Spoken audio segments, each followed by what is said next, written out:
Et lorsqu'elle arrive à ma hauteur, elle me dit, tiens, qu'est-ce que tu fais là? Je lui dis, je vais surveiller un examen. Du tac au tac, elle me dit, ah, tu auras assez de papier.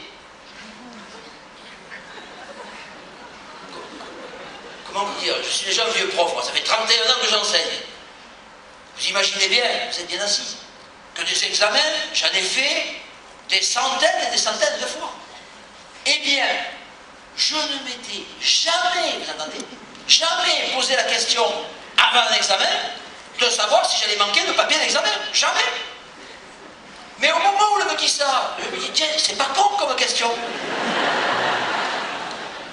Et à ce moment-là, 5 secondes après, je me dis, mais alors, est-ce que j'aurai assez de papier? Eh bien, c'est ça l'anxiogène, c'est cette personne que vous croisez en 5 secondes, vous entendez? Elle m'a insinué le doute, et puis c'est pas fini, puis elle me dit, ah, et si tu as un étudiant qui triche? Ah, est-ce que tu auras assez d'examinateurs? Et puis elle est partie. Ça vous est jamais arrivé, ça, des fois? Vous êtes bien? Et puis d'un coup, vous dites, tiens, je me sens pas bien. Ah, alors quel est mon conseil? Refaites le film depuis la journée, depuis le petit matin. Et dites-vous qui j'ai croisé depuis ce matin. Parce que c'est hyper important de les repérer, les anxiogènes. Et je terminerai là-dessus. Comment on gère, je suis prof de management, comment on gère les anxiogènes? Il y a 2 méthodes. La première, et je voudrais que ce soit un message d'espoir. Oui, parce que j'ai vu que tout le monde n'a pas rigolé dans la salle. Je les repère de suite. Les psychologues vous diront, l'anxiété c'est un trait de personnalité. C'est vrai. Et le problème c'est que les traits de personnalité c'est stable dans le temps. Oui, à court terme. Mais à moyen long terme, si vous en avez la volonté, vous pouvez changer. Et si j'ai bien un message à faire passer, c'est ne restez pas toute une vie sous l'emprise d'une angoisse. Et faites-vous aider. Allez voir un psychologue. Engagez une psychothérapie. Prenez peut-être un coach, peu importe. Mais ne restez pas toute une vie sous l'emprise de l'anxiété. Deuxième méthode, qui est d'ailleurs plus radicale. C'est d'ailleurs, je pense, la seule chose de maths que j'ai appliquée dans ma vie. C'est la tangente. La première fois, l'anxiogène vous prend en traître. Vous l'avez repéré.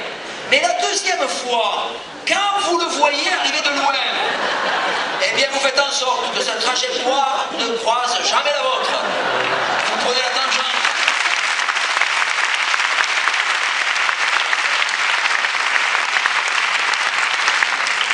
Et je terminerai là-dessus, c'était avec la Fédération française du bâtiment, je me souviens, je vois un artisan à la fin, il me dit ah, votre définition de l'anxiogène.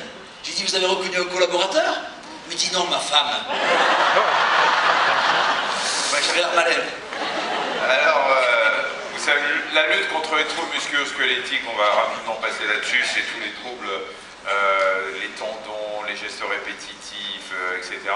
Et ce sont des troubles qui sont très handicapants et contre lesquels il faut bien évidemment lutter.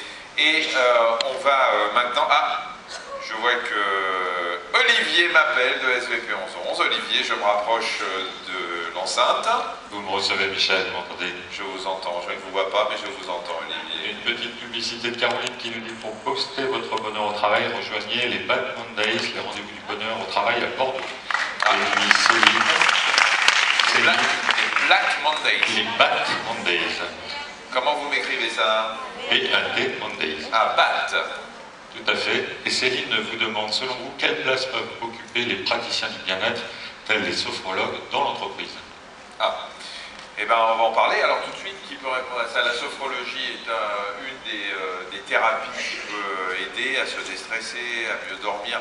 Il y en a d'autres, hein. Il n'y a pas que celle-là, mais c'est vrai que ces médecines dites alternatives ou complémentaires, voilà, on va parler de médecine complémentaire, peuvent avoir une place importante. Hein. Oui, il y a des entreprises qui commencent à faire appel à des sophrologues, à des ostéopathes pour faire quelques séances en entreprise. Ça peut aider effectivement.